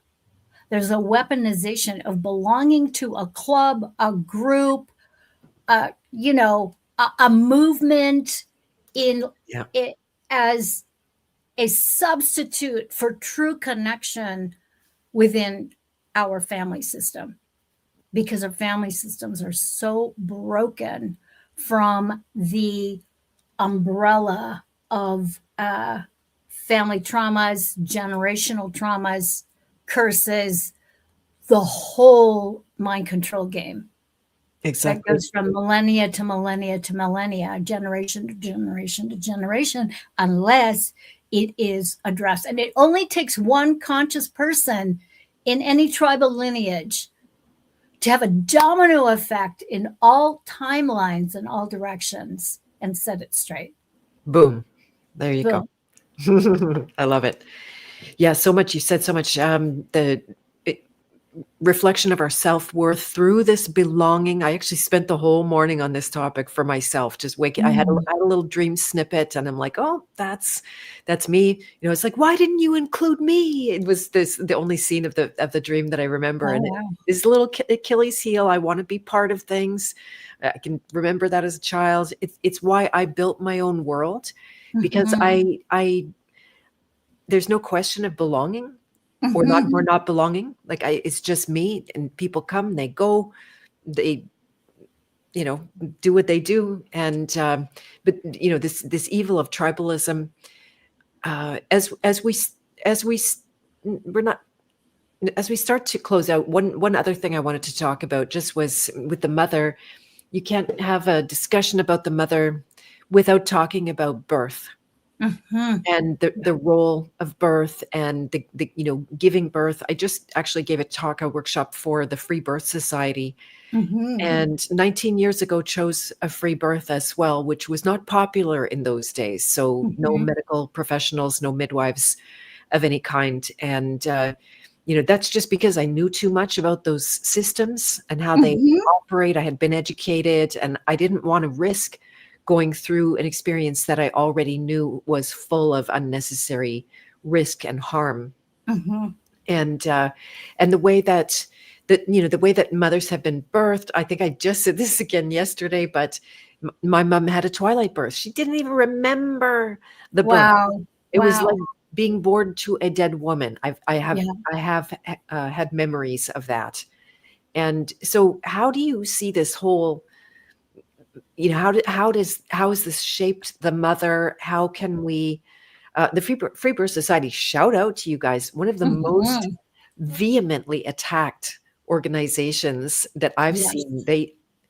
They're showing up on the woman's doorstep Yeah. that, Yeah. that runs it, and they're threatening her. She gets death, like really serious threats. Ugh, It's so sorry. I know, it's unbelievable. So, what can we do to empower mamas?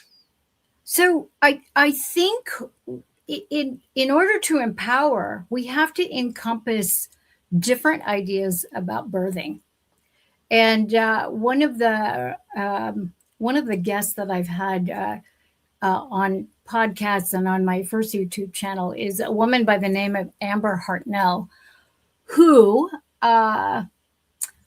is part of a growing number of women who intentionally birthed their babies and had orgasms while birthing.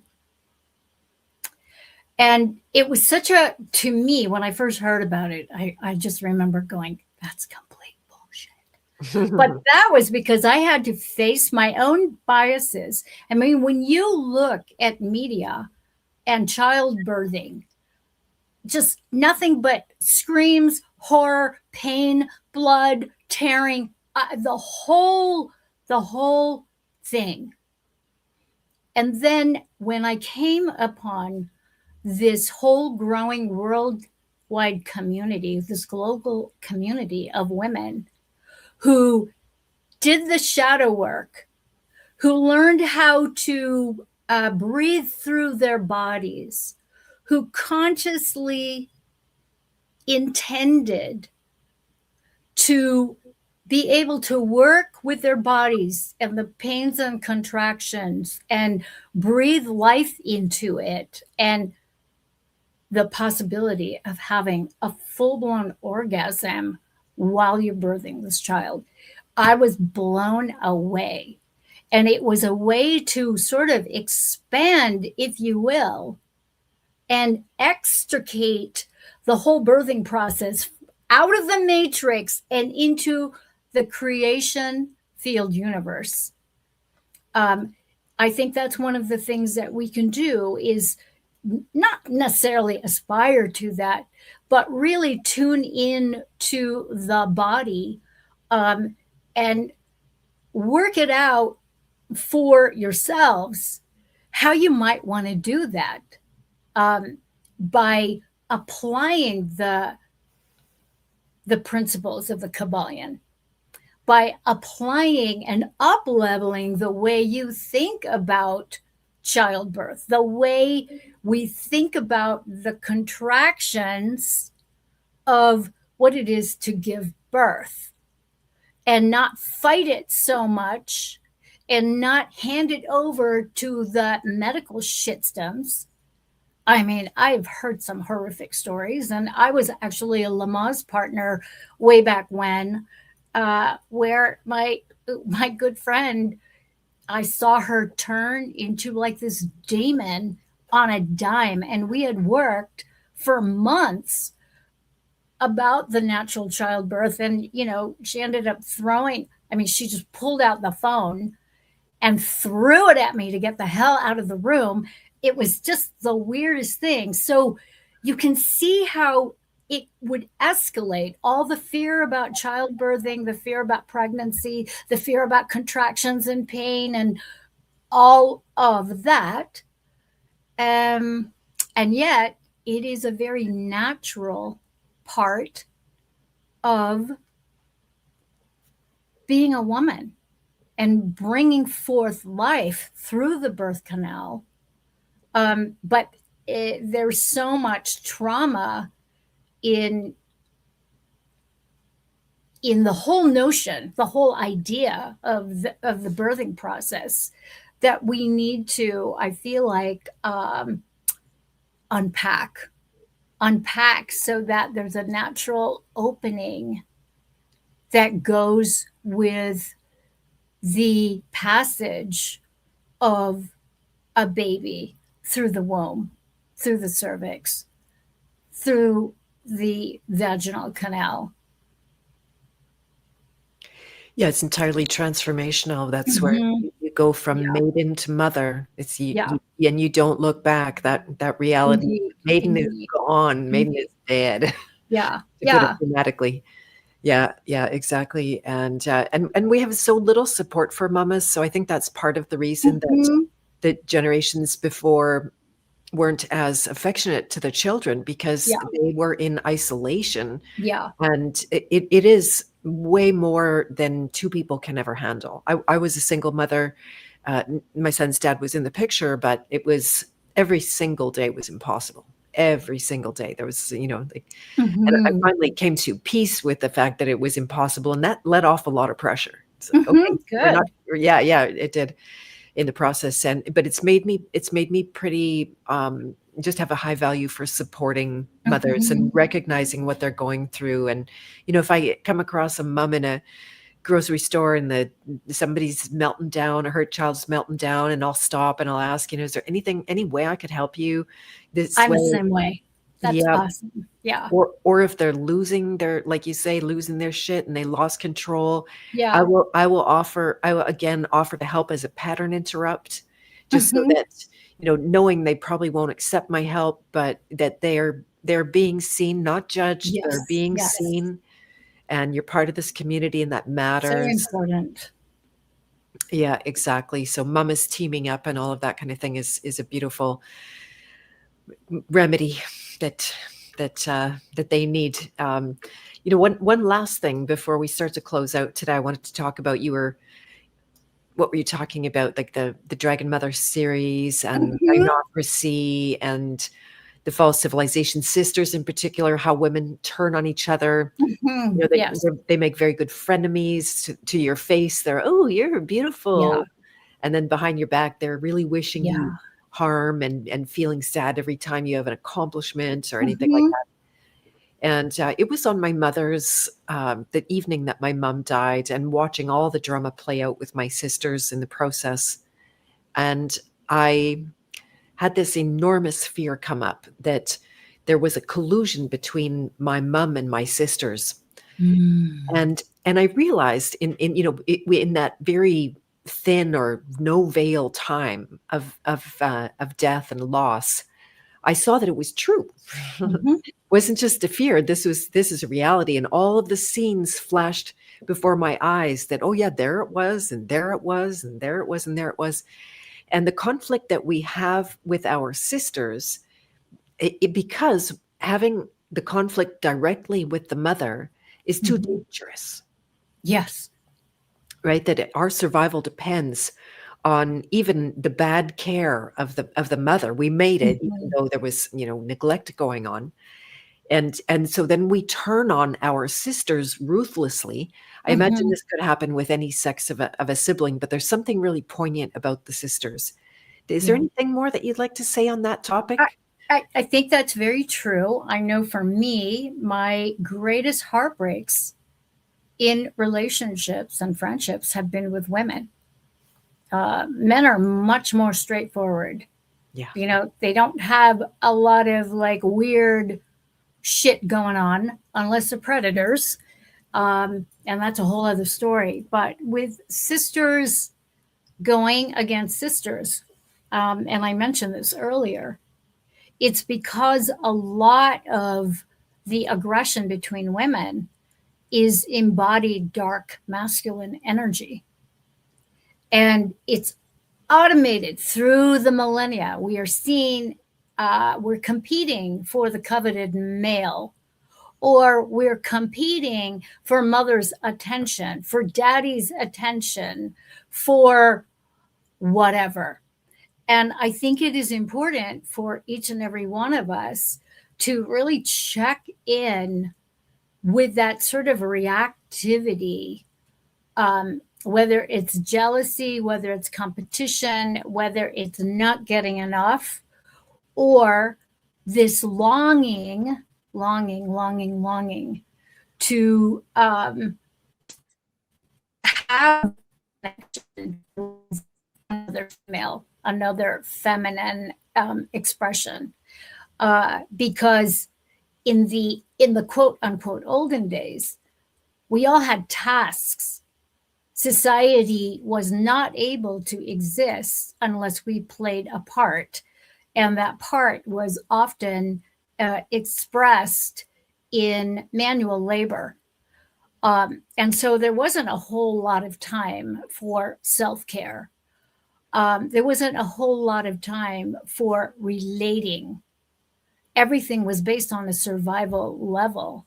And I think to a degree that still exists, that, you know, if I don't come up on top, I'm not going to exist. Mm-hmm. Or this person is going to get more than me and I have nothing.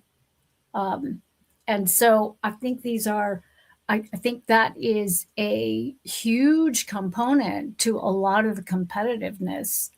And to just, just kind of check out,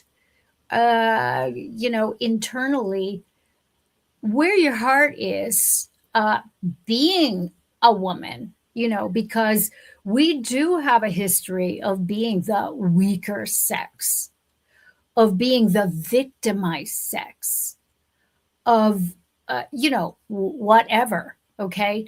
And of course, with that comes the sort of polarized opposite spectrum of, victim perpetrator, being the perpetrator woman. Okay. Being tough and badass, being the femme fatale. If I'm going to get used, well, I'm going to use first. Right. That sort of thing. So just witnessing the polarities of victimization and being a perpetrator, because the healing comes when you can see both and you do both. And you can come up here to the apex and from that vantage point, see where you do both of these and notice why you do both of these. What are the situations? So I think it's important for us to just have an awareness of what these triggers can be so that we can have an awareness and rein it in and sort it out. Yeah, and that's so important to see. You have the capacity for the victim and the perpetrator and the victor are all wrapped up in the same programs, right there. So yeah, it's when you're trying to say that you're the victim, then it's only part of the truth. And yes, Derek Botticelli, Marja is one of the best. I agree with that. Oh, hi, Derek.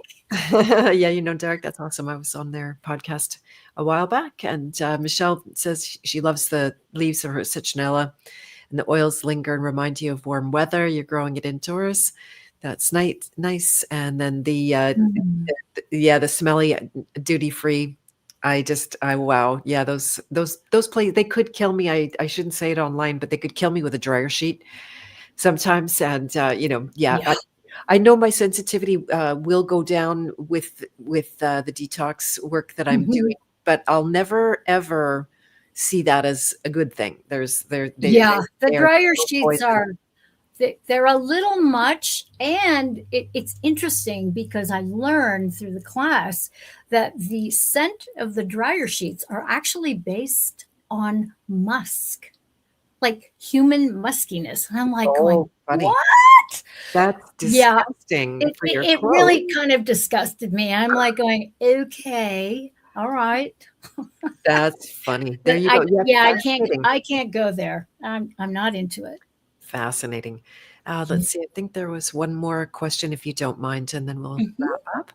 And Devnun said, "Why doesn't it?" This was from a little ago, so we might have to go back to where we mhm. were.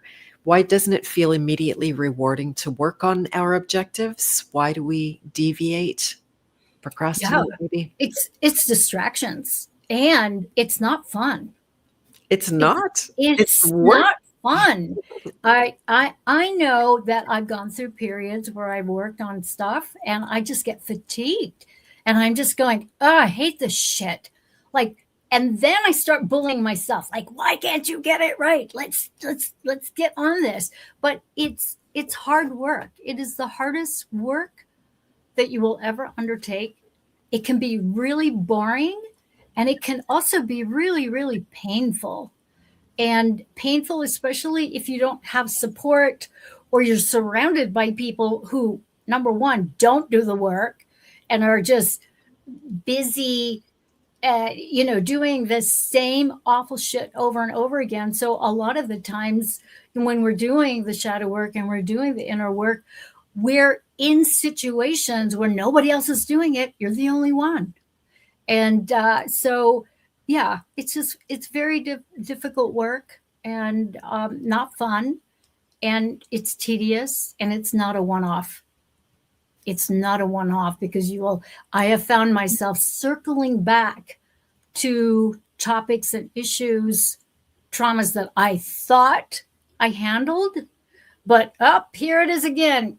It's in my face, you know, challenging me. And it's because I'm not the same person now than I was when I first worked on it and thought I had it handled. And now you go deeper in the healing pathway of whatever it is that's either being retriggered or being renewed.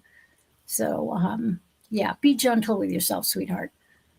Exactly. Learning and healing is on growing. It's all Mhm. recursive on, both a spiral and a linear plane at the same time. I've been doing a lot of writing about that recently for my class, and it works so perfectly. And it's a great point not to beat yourself up about that. It's meant Mhm. to recur. That's Yeah, exactly how growing happens. It's never, like you say, one and done. yeah, not Been one there, and done done. that. It's just not Yeah. like that. It's not like that. So don't set yourself up for the disappointment of finding out it's not like that. Yeah, layers upon layers, and but freedom is so sweet. It's one of those undeniable experiences. You Mhm. don't have to guess if you're having that, and it's Yeah, available on the side of every painful experience. So this is yeah, celebrate it.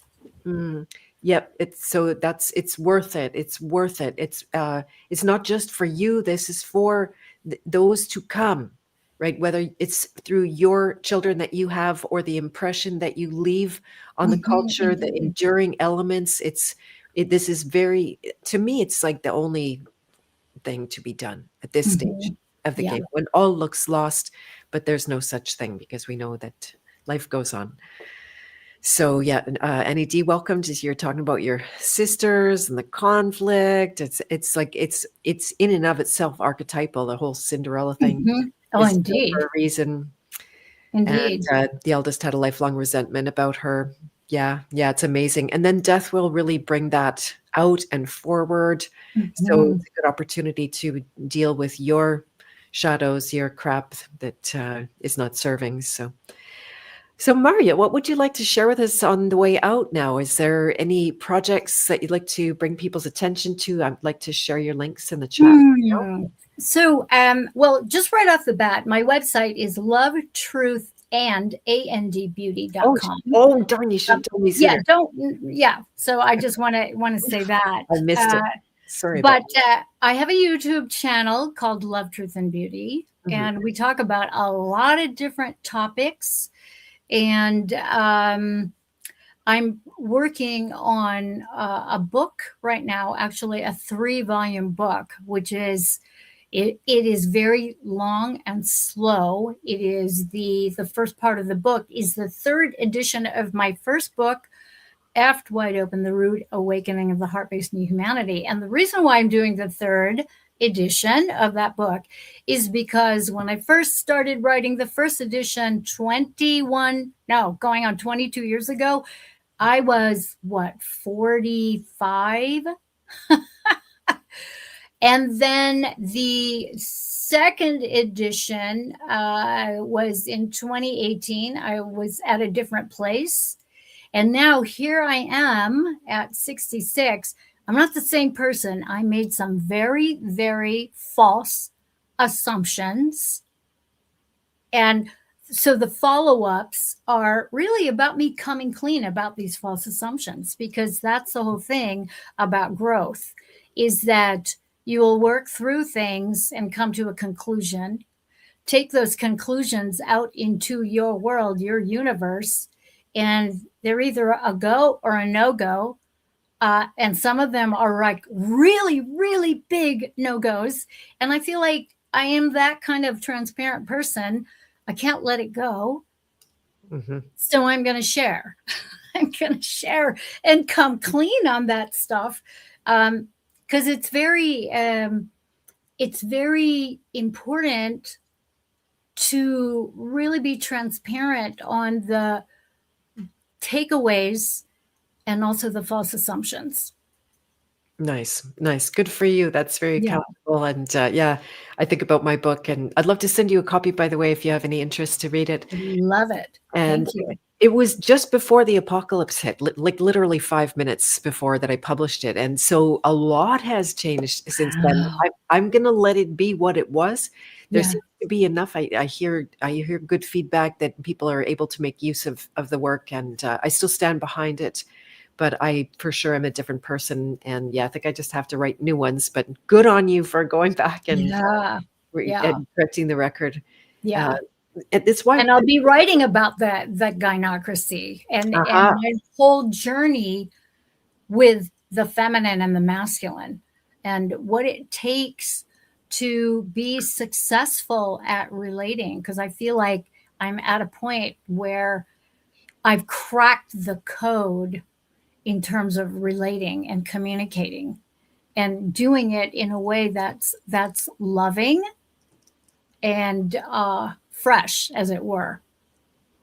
That's amazing. Yeah, so good. Yeah, we share a lot of values. It's beautiful to meet you, Marja. I'm just busy. Beautiful to meet you. Yeah, I'm just busy putting your links in the chat. So we've got the correct website, which you should be able to click on in the chat. It's also in the notes below. This is Marja's channel on YouTube that you can go at. It is the Love, Truth, and Beauty YouTube. Mm-hmm. This is One Great Network, where you're offering your podcasts as well. Yes. So One Great Work Network is Mark Passio's portal. Yeah. And he was kind enough and generous enough to invite me to the initial launch back in 2021, February 2021, of the One Great Work Network colleagues. So those of us that are doing the work, putting material out there, content, and just sharing all the things that we do. And they're wonderful people on that platform. That's awesome. Really good. And that's her address on Facebook. You can click on that. And this is Instagram. And there's also a link tree. So, well, thank you very much, everybody who's joined us. And I appreciate this conversation so much. It's been beautiful. I hope it's the first of some more to come as well. Thanks so much. You're very welcome. And so I think that's all for today. We'll be back next week. I don't have an exact plan for the next in the Evolve series. I have a feeling it's going to go on for a while.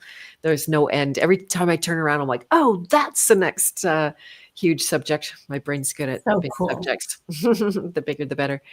So much love to you, Marja, and love to everybody. Big love to you. Okay, thank you very much.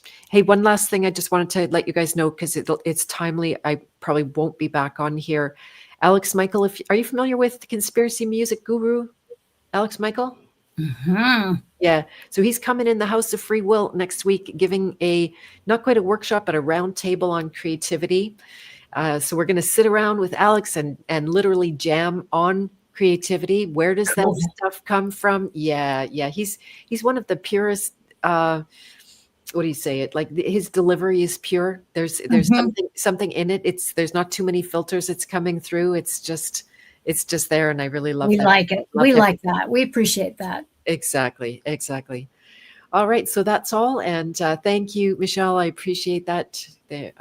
Asking people to share and like and subscribe. These channels me on social media. It is very, very shadow banned right now. I'm trying not to like lose even the will to post and stuff like that. But if you guys can help in any way, that's fantastic. So.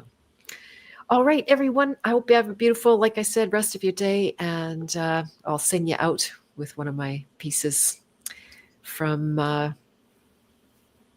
can't remember what album it's off of. Anyway. Okay, bye for now. Thank you, Marja. Bye-bye. Thanks. Lots of love.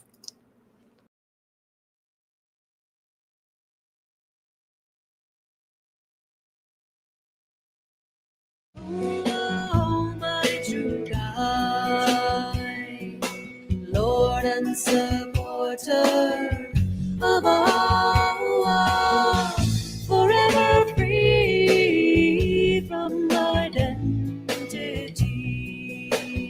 Be well, I'm dwelling in you. Be well, I am dwelling in you. Be well, I am dwelling in you.